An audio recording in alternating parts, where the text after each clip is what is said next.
The decision to suspend home births in Gloucestershire is to be challenged in the High Court. The Trust made the announcement in November after staff raised concerns over dealing with more complex deliveries outside hospital. A group of women and professionals is now taking legal action and today held a protest outside County Hall. Our health correspondent Matthew Hill reports. Hands off home birth! Evelina has decided to give birth at home without any assistance from medically qualified staff. She says she feels she has no choice but to have what's known as a free birth. Of course, it will be better for me if we can attend on that, but I think I can do it as well without. It will be without midwife, it will be unmedical, then yes, because they can attend. Then if I want a midwife, then I need to get private one. She's one of many women taking part in today's protest against the suspension of home birthing in Gloucestershire since November. The Trust says it's impossible to provide a safe service for mums and staff linked to the increased demand for having high-risk home births outside guidance.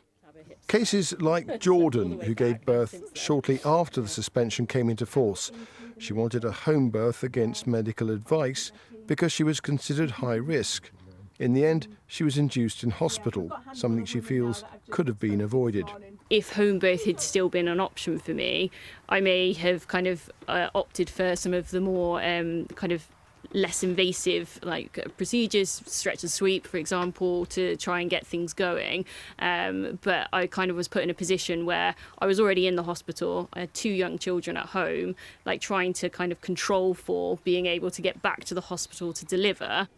And now the hospital is facing legal action to force it to employ private midwives to assist in home births. Independent midwives who had the training, who had the qualifications, who had the experience, who were ready and available to provide home birth support in a context where, for many women and birthing people, we know that home birth is actually the safest place. But the hospital says it's not that simple.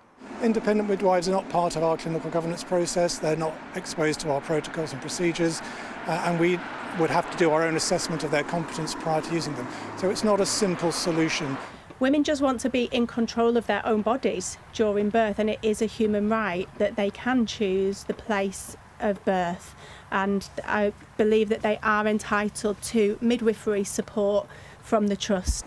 The right to give birth at home is enshrined within NHS legislation, but at the moment there is no end in sight to the current suspension of the service. Matthew Hill, BBC Points West. Thank you, Matthew. Well, let's look at some of the stories on the BBC News website this evening.